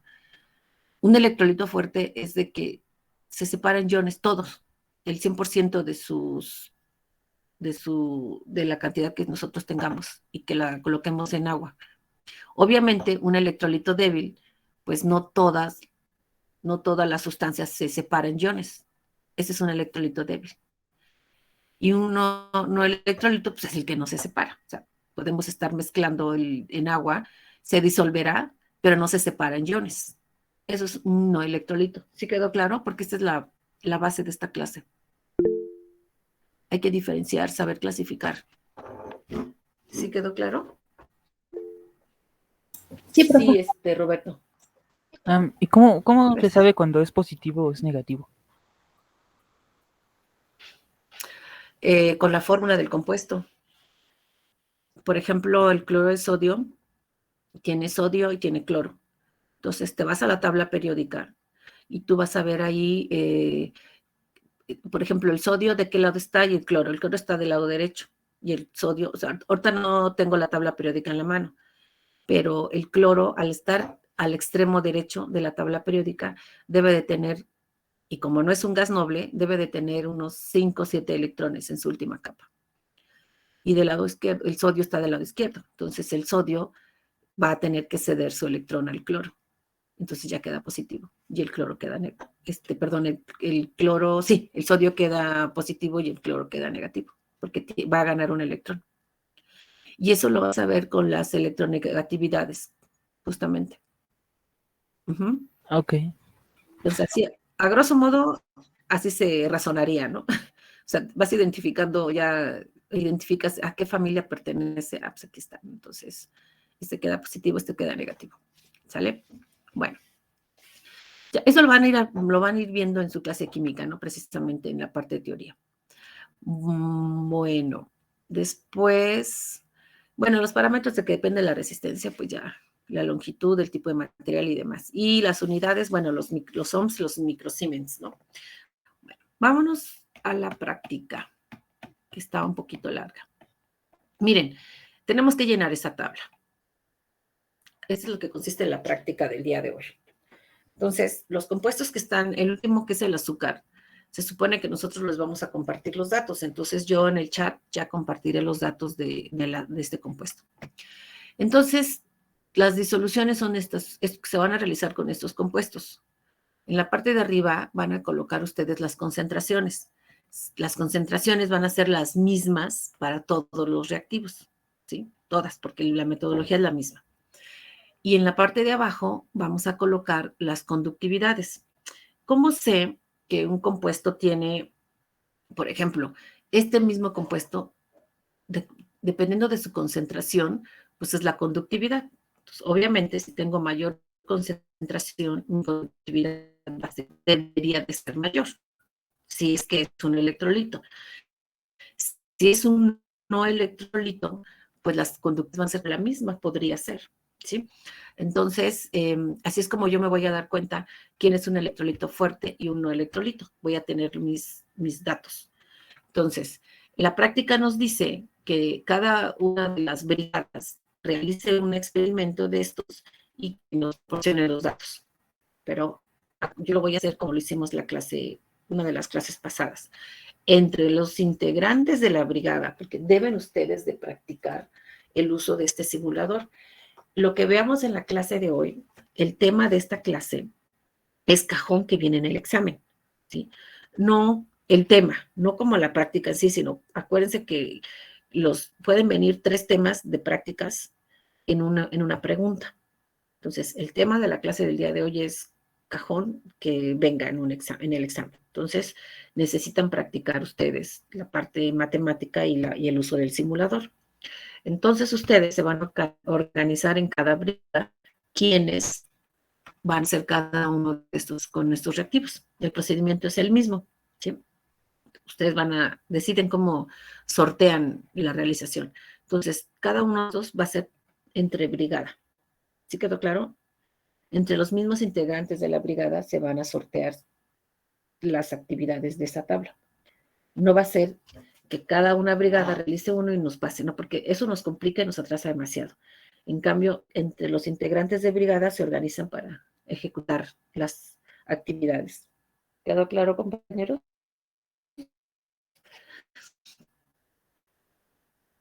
Sí, profesora. Sí, profesora. Ok. Rafael, creo que tienes activo tu micrófono. ¿O se quedó activado tu micrófono?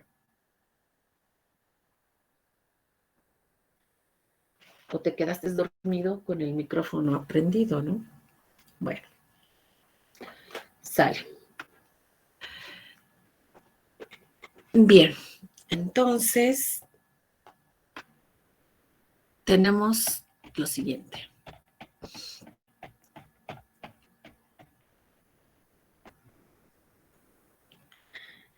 Es nuestra práctica número 6. Bueno, en realidad viene siendo la práctica 5, ¿no? Es preparación y conductividad de disoluciones.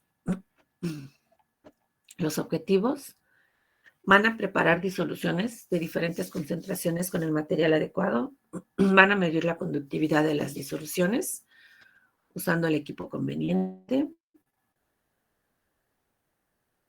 van a clasificar los solutos empleados como electrolitos débiles, no electrolitos, y van a comprender la relación que hay entre la concentración de una. En la introducción ya nos están hablando de conceptos que ya hemos visto en clase. De la disolución es una mezcla homogénea. Nos habla que sus componentes son el soluto y el disolvente. Entonces, al tener un soluto en un disolvente, pues tenemos una concentración. Y una de las formas de medir la concentración es con la molaridad. Existen otras, la normalidad, la molaridad, los porcentajes de masa en volumen. De hecho, ya vimos unos porcentajes de masa, ¿no? De masa en masa, que fue cuando sacamos el porcentaje de agua, ¿no? Esa fue otra forma de presentar la concentración. Entonces, un electrolito pues es capaz de transportar la corriente eléctrica. Acuérdense, cuando vimos la práctica de Thomson, comentamos que para que se genere energía eléctrica, los electrones deben de estar en movimiento. Entonces, un electrolito es un ion que en movimiento, porque está en agua. Entonces el agua no está quieta. Entonces existe movimiento dentro del agua y entonces eso permite y así saber cuánta sal tenemos nosotros disuelta en ese líquido. ¿Bien? La conducción electrolítica que nos están comentando. Entonces, pues los compuestos que son con enlace iónico son los que precisamente se forman principalmente nos pueden ayudar a formar los electrolitos. Bien, tenemos estas dos herramientas. Voy a utilizar la presentación que viene en la parte que ya les había comentado, en la parte de las presentaciones en PowerPoint, para ver cómo deben de hacer la parte de los cálculos. Nada más que todavía, ya está, ya se está presentando. Esta es la parte de, ya saben dónde obtenerla, ¿no? El cálculo del rendimiento porcentual de una reacción química. Esta presentación es cuando nosotros la hacíamos en presencial. Los objetivos son exactamente los mismos, ¿de acuerdo? Bueno, voy a pasarla rápidamente y voy a ir a lo que a mí me interesa. Ahí la leen ustedes, ¿no?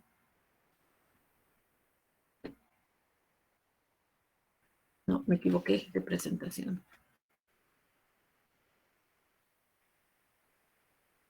Ay, me equivoqué, chispas.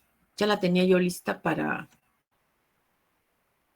no perder tiempo precisamente con esto.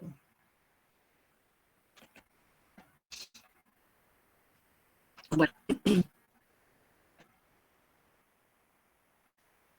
Híjoles. No, esa distancia. Me tengo que regresar.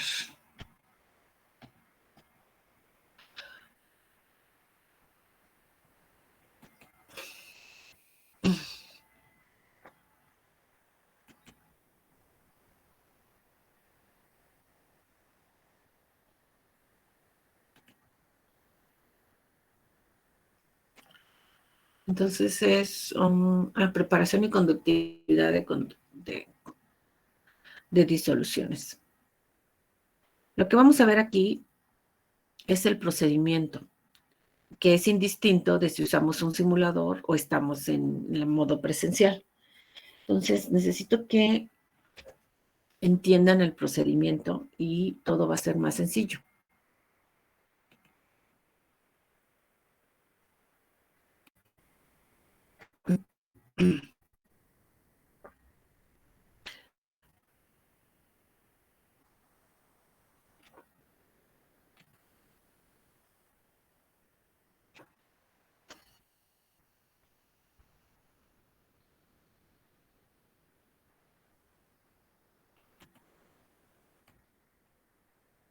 Ahí está.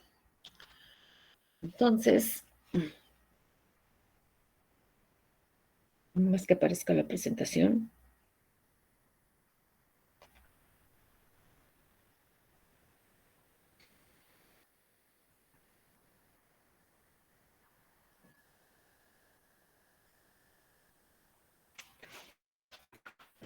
Bueno, los objetivos que vienen en la presentación son los mismos que tenemos en línea o en presencial. Entonces, quiere decir que independientemente de cómo se obtengan los datos, la forma de trabajar es la misma, es el procedimiento. Bueno, se está tardando mucho en aparecer la presentación. En mi computadora ya la tengo. ¿Cómo están observando, compañeros? ¿Ya lo ven sin el mensaje de Office? No, profesor. Yo todavía veo el mensaje de Office. Sí, todavía se ve. No sé por qué. Sí, gracias. Está detenido ahí. Ya quedó. No sé. Yo creo que es por el internet que tengo. Bueno, entonces, los objetivos son los mismos. ¿Sale? Me voy a ir a la parte que a mí me interesa. Aquí nos habla de qué es la molaridad, etc. Esta es la parte, déjenme ver. Ahí está. Bueno, la vamos a dejar solita. Esta es la parte que a mí me interesa, ¿sí? Entonces, esa es la fórmula. La molaridad es cuántos mol de sólido tengo entre los litros de disolución. Y lo único que se hace es jugar con la ecuación.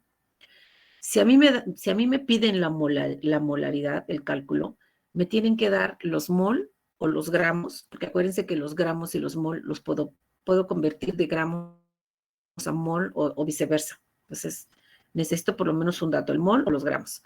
Y necesito el volumen. Entonces, teniendo 2 datos de 3, yo puedo calcularlo, el tercero, ¿sale?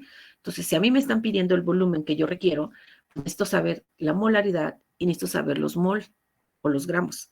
Si a mí me piden los gramos, como es el caso de esta práctica, si a mí me piden los gramos que yo requiero para que tengamos una molaridad y un volumen, pues entonces, teniendo la molaridad y el volumen, yo puedo obtener los gramos que requiero para llegar a esta molaridad.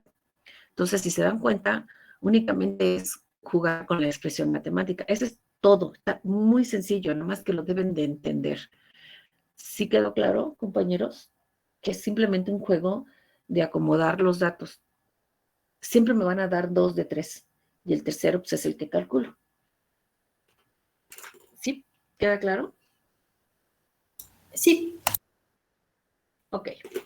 Eso es todo, ¿eh? Tengan mucho cuidado. Ahora. Me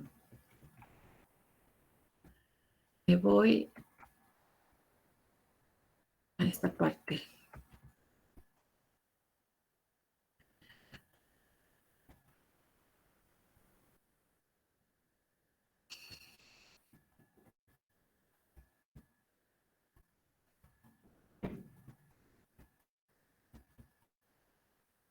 Aquí está.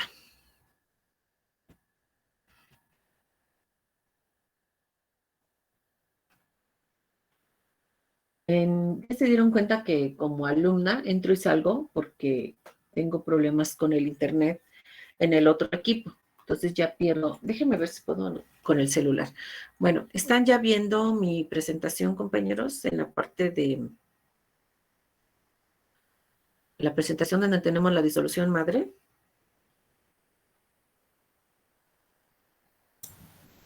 Sí. Ok, gracias. Es que voy a intentar desde mi celular. Ya quedó. Bueno, entonces, miren, lo mismo que vamos a hacer aquí es, esta gráfica me gusta mucho porque nos tenemos un mapa conceptual de lo que vamos a hacer en toda la práctica. Lo primero que yo voy a hacer es calcular los gramos que yo necesito para obtener una concentración madre, que creo que es de 0.5, algo así. Eso lo vamos a checar.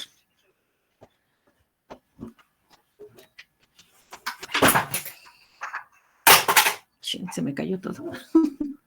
Bueno, entonces, una vez que yo hice el cálculo de cuántos gramos necesito,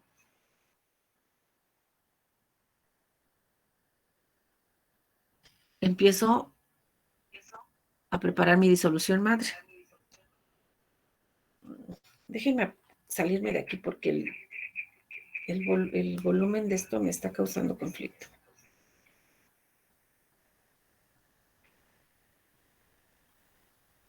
Bueno, ya está. Entonces, el primer paso es, vamos a hacer el cálculo. De hecho, lo vamos a hacer muy rápido para un reactivo nada más y lo mismo se hace para todos. Entonces, calculo, me están dando que es 1 litro de disolución y me están dando la molaridad, entonces me piden los gramos que yo requiero de ese reactivo. Hago el cálculo y entonces los peso. Después voy a pasar ese reactivo a un matraz, en este caso son de 100 mililitros, en nuestra práctica es de 1 litro. Esa concentración inicial es mi disolución madre.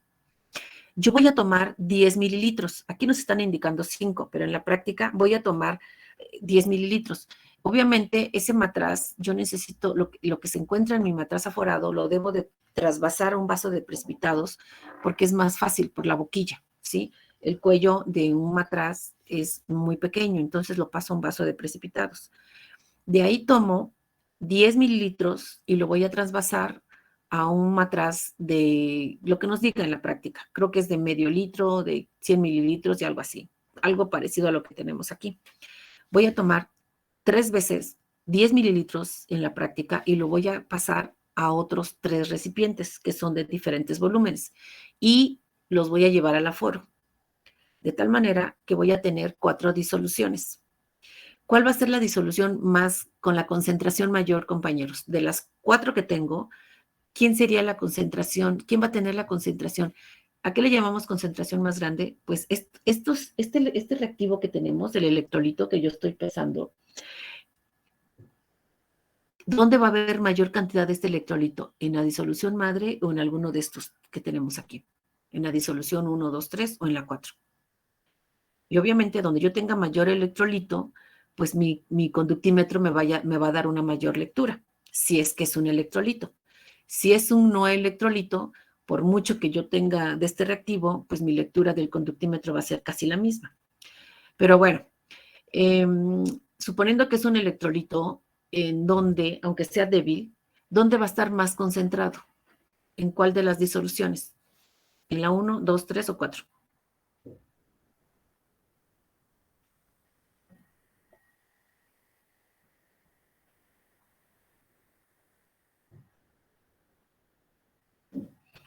Yo imagino que en la 4. En la disolución madre. La disolución madre es la más concentrada, porque si se fijan, entró todo el reactivo y se diluyó aquí.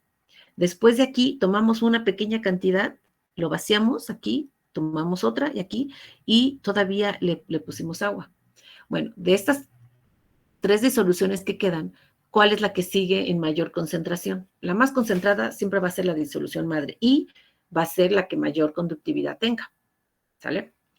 De las que siguen, ¿cuál es la que va a tener la mayor conductividad después? Perdón, la mayor concentración. Bueno, y también conductividad. ¿La 1, la 2 o la 3? La 3. No Así alcanzo a ver es. los números. La de menor volumen. Ajá, no. Exacto, te felicito. Así es como se debe de contestar. La que tenga el menor volumen. ¿Por qué? Porque se tomaron los mililitros y se diluyó con menos agua. Entonces, la que sigue en concentración es esta, la de menor volumen. Obviamente, en ese orden, hasta el mayor volumen donde se diluyó, esa va a ser la que esté más diluida, es la que tenga menor cantidad de este soluto, ¿sí? Entonces, espero que haya quedado claro para que el momento que estén haciendo sus pruebas vayan de acuerdo a lo que nosotros estamos acabando de decir. Entonces, por cada reactivo vamos a tener 4 datos, ¿sí? 4 datos de concentraciones y 4 datos de conductividades. Con esos vamos a construir una gráfica y el modelo matemático por cada reactivo. Y lo que se nos recomienda es que cada uno de esos reactivos yo los ponga en una gráfica. Las 4 rectas, las ponga en una gráfica y de preferencia en un color diferente. Entonces, ya que tengo mis datos, lo coloco en la tabla y aquí está. Van a hacer algo parecido a esto. Entonces, fíjense, cada reactivo le van a dar un color diferente. Es una sugerencia, puede ser un color, una forma, como ustedes quieran. Las gráficas deben de iniciar, aquí no me gustó, pero deben de iniciar en la ordenada. Justamente aquí, cada una de las rectas debe de iniciar en la ordenada, ¿sí? Y cada recta debe de tener su modelo matemático completo, donde Y es la conductividad con sus unidades, el valor de la pendiente que obtengan con las unidades desde conductividad entre concentración, X, ¿quién es X? La concentración molar, aquí puede ser más o menos, acuérdense que este valor es muy general, también podemos tener ordenadas negativas, y el valor de la ordenada que tiene unidades de conductividad, ¿sí? Debe de haber tantas rectas como modelos matemáticos existan, o viceversa, tantas rectas existen con tantos modelos matemáticos. Entonces aquí, A, B, entonces cada uno de estos debe ir con su modelo matemático. ¿Para qué me va a servir esto? Pues 2 formas. El modelo matemático, la pendiente, el valor numérico de mi pendiente, me va a decir cuál es el electrolito más fuerte. Entonces, para eso requiero las pendientes. Visualmente, el que tenga la pendiente más alta es el electrolito mayor. Y numéricamente, pues en los modelos, cada uno de los modelos matemáticos, el valor de esta pendiente, pues coincide con esta, ¿no? Pues con eso lo están graficando. Entonces, matemáticamente y gráficamente, el que tenga la mayor pendiente, ese es el electrolito más fuerte. El que no sea electrolito, muy probablemente ni tenga pendiente, o sea, una pendiente cero, sea a lo mejor una recta que va paralela casi al eje de las concentraciones, ¿sí?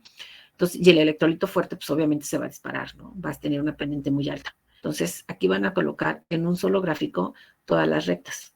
Y se recomienda que sea de un color diferente para que visualmente nosotros lo podamos comparar. ¿Sí quedó claro lo que van a hacer, compañeros?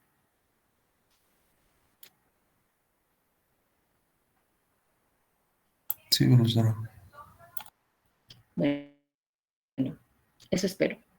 Ahora, vamos a iniciar ya vamos a tomar nada más un compuesto, y ustedes lo hacen para todos los demás, y ya saben cómo hacer el manejo de los datos con la pendiente y la ordenada. Entonces, ahora salgo y me voy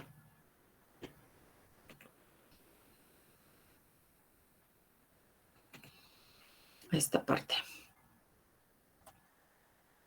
Chispas, ya me hice bolas.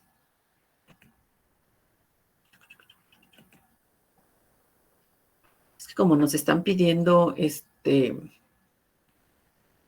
algunas tareas de química.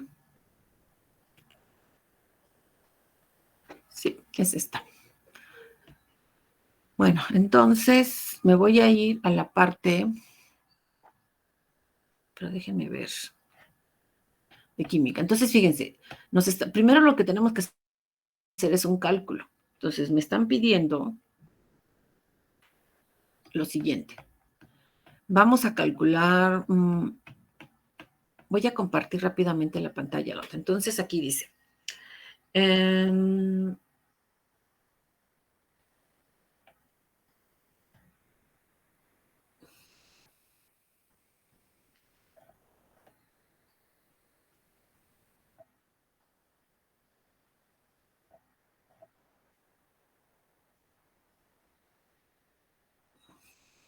es que aquí estaba la indicación inicial y no la veo, donde dice calcule ¿no la ven? La molaridad que nos dice. No, es que me estoy yendo a la otra práctica, con razón. Perdón, déjenme ver. La práctica de la conductividad, preparación y conductividad, 56. Entonces, aquí está. Estaba yo en otra práctica. Nos dicen, calcule las cantidades en gramos de soluto necesaria para preparar 1 litro de disolución de cloro de sodio, 0.5 molar. Esta será la disolución madre.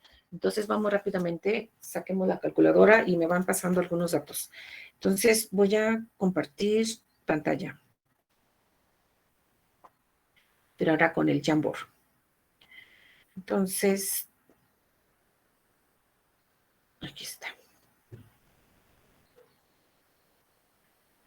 Bien.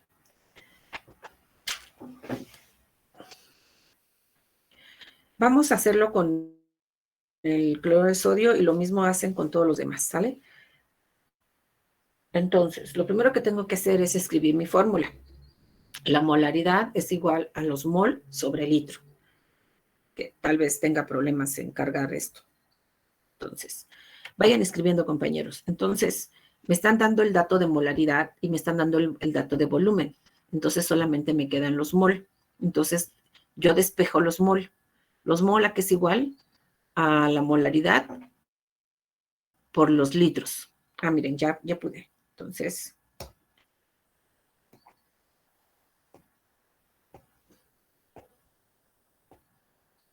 estoy compartiendo el Jamboard, compañeros. ¿Lo están viendo?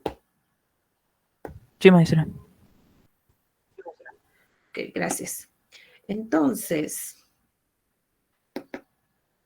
hacemos lo siguiente. Rápidamente, porque tenemos poco tiempo. Entonces, me están diciendo que necesito preparar, bueno, me están pidiendo los gramos, o sea, los gramos es mi incógnita, los gramos de cloruro de sodio.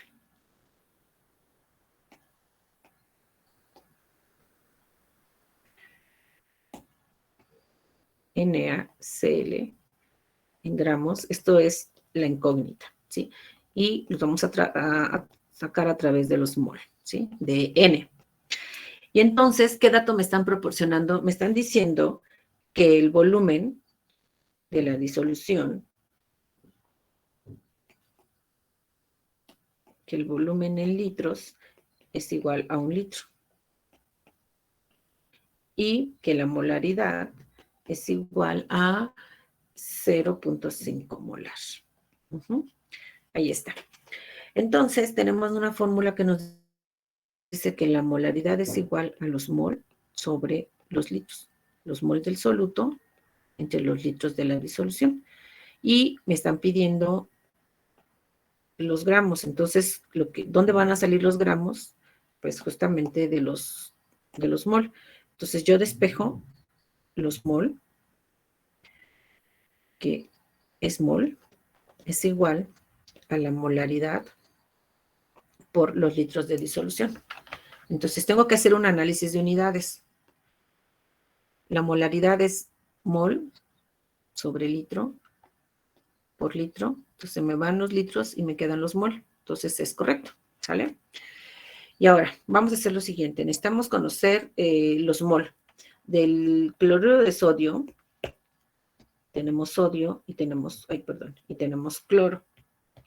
Entonces, ¿me pueden decir de la tabla periódica, si la tuvieran a la mano, compañeros, vamos a sacar los gramos mol?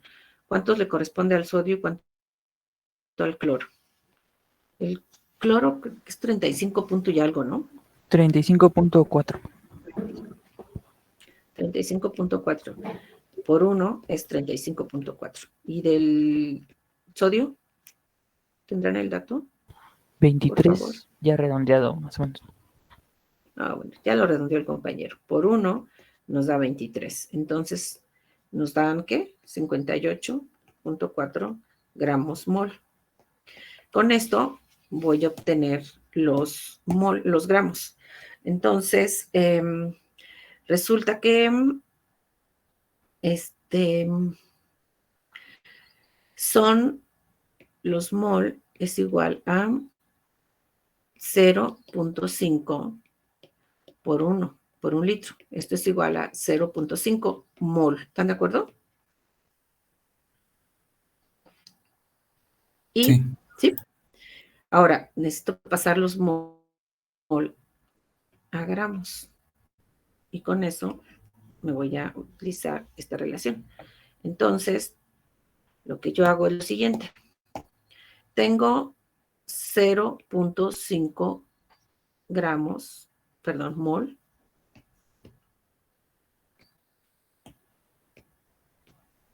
de cloruro de sodio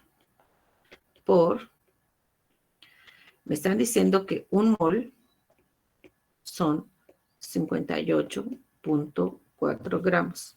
Se van los mol y me quedan los gramos de cloro de sodio. ¿Cuánto es esto, compañeros?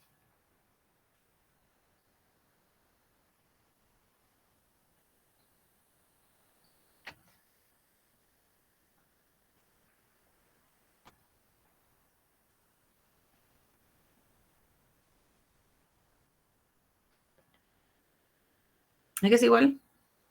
0.5 mol por 58.4. 29.245. 29.245. Sí. Vamos a dejarle, hay que ver lo del redondeo, vamos a dejarle 25 gramos. Este paso lo van a hacer igualito para todos. ¿Sí? Lo único que va a cambiar es el compuesto, que es lo que tenemos aquí. ¿Sí? Entonces, cada reactivo van a obtener ustedes sus gramos mol. Ya que tienen los mol, entonces esto que tenemos aquí va a ser lo mismo hasta acá. ¿Sí? Si se fijan, para todos vamos a tener 0.5 mol para todas para las disoluciones madre. Entonces, tengo que pasar de mol a gramos, y para eso requiero los gramos mol de cada compuesto, para obtener los gramos. Entonces, el procedimiento es lo mismitito para todos. ¿Sí quedó claro, compañeros? Lo que va a variar, obviamente, por la molaridad, es el los gramos que yo voy a utilizar de cada uno de ellos para obtener la concentración. Pero la disolución madre inicial es de 0.5 molar. ¿Sí quedó claro cómo van a obtener los gramos iniciales? Sí. Sí, profesor. Ok. Ahora, nos están diciendo que yo necesito obtener las concentraciones. Entonces, si se fijan, yo voy a tener mi disolución madre, ¿no? Entonces, yo tengo mi concentración 1, volumen 1. Esta es una fórmula maravillosa. Es igual a la concentración 2 por el volumen número 2. ¿Sí? Creo que voy a utilizar la otra hoja. Entonces, concentración 1, volumen 1 es igual a concentración 2, volumen 2. ¿Sí? Yo ya tengo los datos conocidos. Mi concentración 1 y mi volumen 1 son de la disolución madre. ¿Sí? Siempre. Y los datos de concentración 2, volumen 2, es de las disoluciones, por decir así, disoluciones hijas, si le quieren poner así, ¿no? Entonces, yo tengo, ¿qué datos conocidos? Pues el volumen 1, concentración 1 y volumen 1 ya lo conozco. El volumen 2 yo también ya lo conozco. Lo que no conozco es la concentración 2. Entonces, ¿qué es lo que voy a hacer? Pues yo voy de aquí, voy a despejar mi concentración 2 es igual a concentración 1, volumen 1, entre volumen número 2. ¿Sale? Perdón, sí, volumen 2. Entonces, se eliminan las unidades de volumen con volumen y ya nada más nos quedan las unidades de la concentración. Eso ya es muy sencillo de ver. Ahora, eso lo van a hacer para cada una de las concentraciones que nos están pidiendo. Entonces, tenemos nosotros, voy a ver rápidamente aquí en la práctica, cuáles son las concentraciones, los volúmenes. Ok, entonces,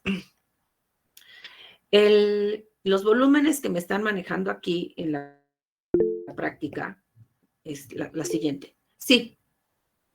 ¿Quién levantó la mano? Yo, maestra, es que no está apareciendo lo que pone porque es que se tarda en cargar mucho la pantalla. Ok, de todas maneras aquí lo tengo, ¿no? Entonces, aquí lo voy a dejar. Ahí me dicen si se ve. A ver, espérenme tantito. Ya apareció, maestro. Ya, maestro, Ok. ya se ve. Sí, perdón, es que anda medio mal mi internet. Bueno, esto ya lo vieron, ¿no? Entonces, ¿sí quedó claro? Concentración 1, volumen 1 es igual a concentración 2, volumen 2. Entonces, voy a despejar las concentraciones 2 y queda concentración 1, volumen 1 entre el volumen 2. Las concentraciones que me están pidiendo son para los siguientes volúmenes. Yo voy a pasar, tengo volumen de 250 mililitros. Tengo 100 mililitros. Y tengo, creo que nada más. 1, 2, 3. Me falta otro volumen. ¿Cuál es el otro? 500 mililitros. Entonces, déjenme borrar aquí. Entonces, tenemos 3 volúmenes. Son 500 mililitros, 250 mililitros y 100 mililitros.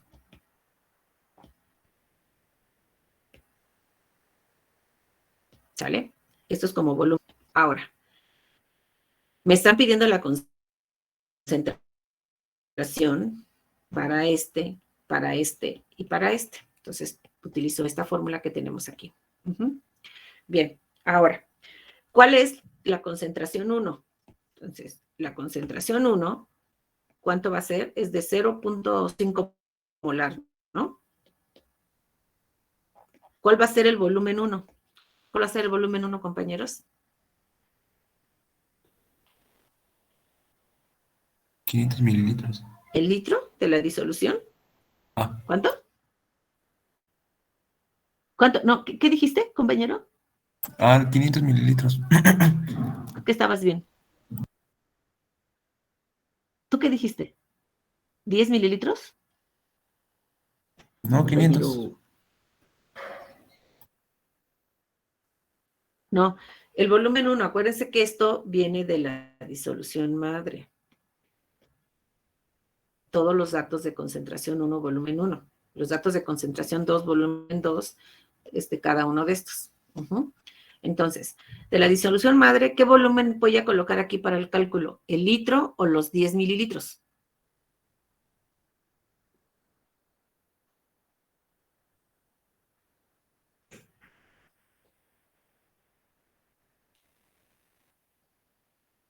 ¿Qué volumen creen que pongo? ¿El litro?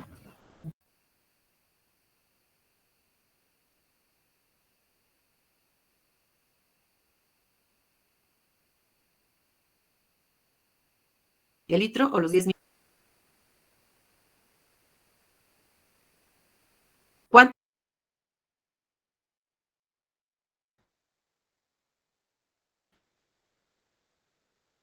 Tengo mi disolución madre, que tiene 0.5 molar. Y estoy tomando, ¿cuántos mililitros tomo? 10 mililitros, ¿sale? 3 veces.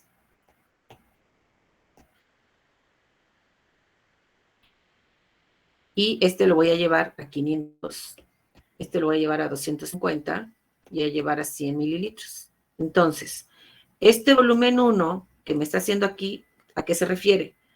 Aquí tenemos 1 litro de disolución. Entonces, se refiere a este litro o a estos 10 mililitros. Se refiere a estos 10 mililitros, compañeros, no al litro. Ajá. Entonces, aquí van 10 mililitros.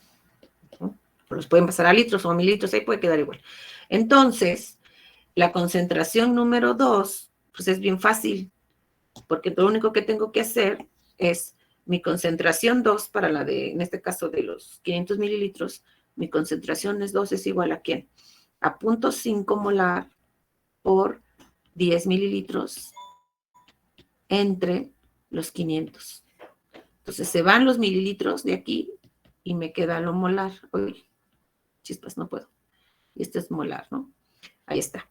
La concentración 2 para es igual a 0.5 por los 10 mililitros entre 250. Y la concentración 2 para son 0.5 por 10 entre 100 mililitros. ¿Ya quedó? ¿Ya se fijaron? Entonces, todas las concentraciones, si se dieron cuenta, todas las concentraciones son las mismas para todos los reactivos. Lo que va a cambiar es las conductividades, si son electrolitos fuertes o débiles. ¿Sí quedó claro, compañeros? Entonces, ya con estos datos, por cada reactivo que ustedes tengan, ya van a tener 4 valores, ¿sí? Tienen y tienen el de la disolución madre, que es de 0.5. Y entonces, con esos datos ya pueden ustedes poder graficar. Ya tienen los datos de una gráfica y después grafican con la otra, ¿sí? Etcétera. Así lo van haciendo para cada reactivo. ¿De acuerdo, compañeros? Esta parte ya la dejo de compartir. Entonces, ya vimos la parte matemática. Ahora vamos con el simulador. Con el simulador,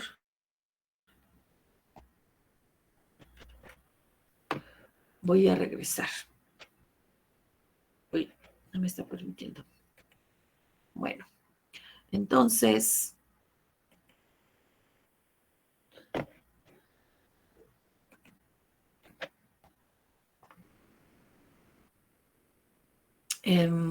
déjenme ver si aquí lo tengo. Pues está aquí. Aquí está. Entonces, aquí tengo el simulador. Ya está. Ah, no, este es para medir la conductividad. Este es lo que yo tengo.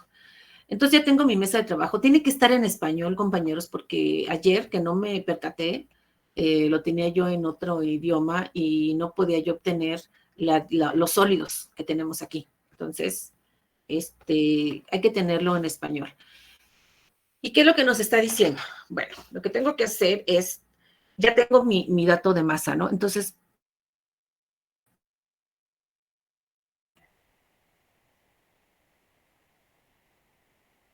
instrumento, un vaso de precipitados de 250 y lo coloco sobre la balanza. Me da una masa, le ponemos tara. Oigan, ¿sí estoy compartiendo? Sí, profesora.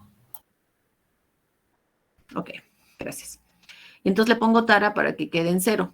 Estoy siguiendo las instrucciones, no se preocupen si voy muy rápido porque nos queda muy poco tiempo.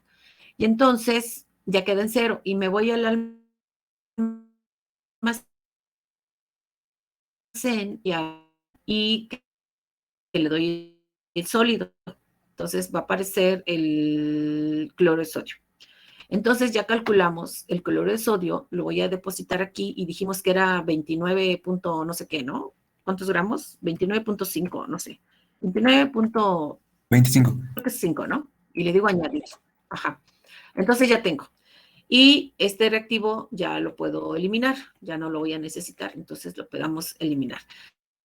Lo que voy a hacer ahora es adicionarle, voy a quitar esto, bueno, si que lo dejamos ahí, pero le ponemos agua destilada, me dice que le añadamos 200 mililitros, entonces le añado 200 mililitros y ya tenemos, ya empieza nuestra dilución de nuestro reactivo.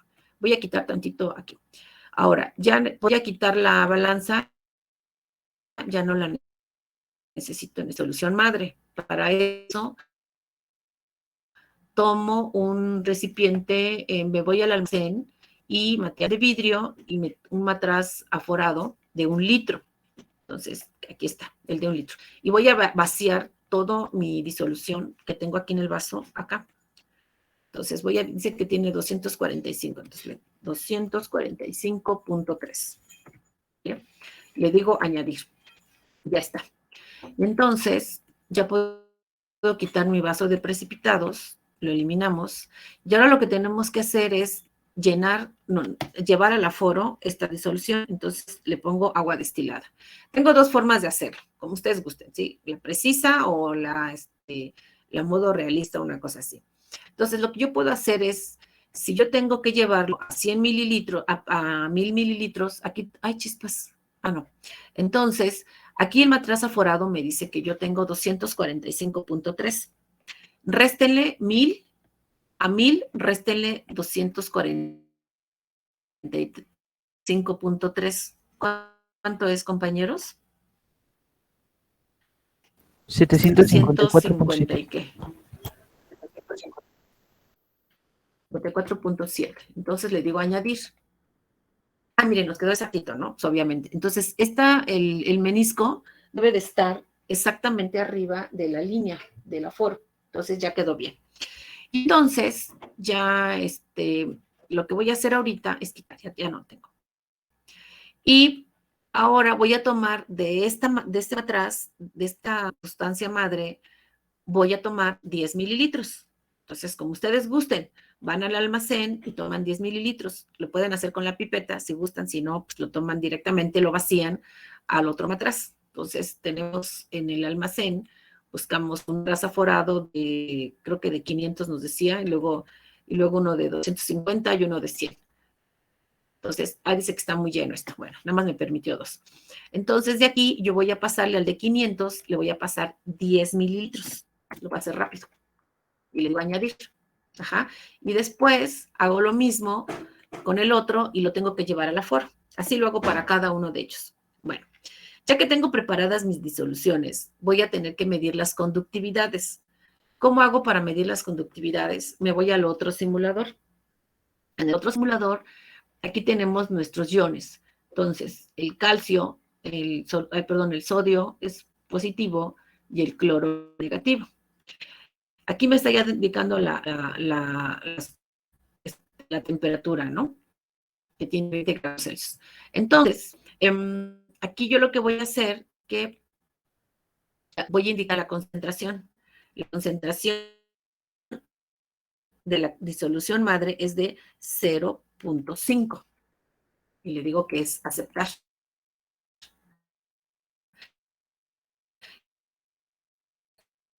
Entonces ya me aparece, lo que quiero ahora es medir la conductividad. Entonces lo que yo hago es darle, miren, aquí está fuera de rango porque está en el superior. Lo que puedo hacer es modificarlo al inferior y que me dé lectura. 40.3 microsiemens. ¿sí? Y eso es lo que van a hacer para cada uno de los reactivos. La temperatura, hay que darle la concentración y se la damos directamente y entonces ya nos parece de este lado la concentración que nosotros tenemos y le damos medir. Hay que elegir nada más cuál de las dos lecturas con el botón aquí morado, sí, más creo que es morado, se aplica para que nos pueda ejercer la lectura y nos da de manera directa. Y eso sería, compañeros.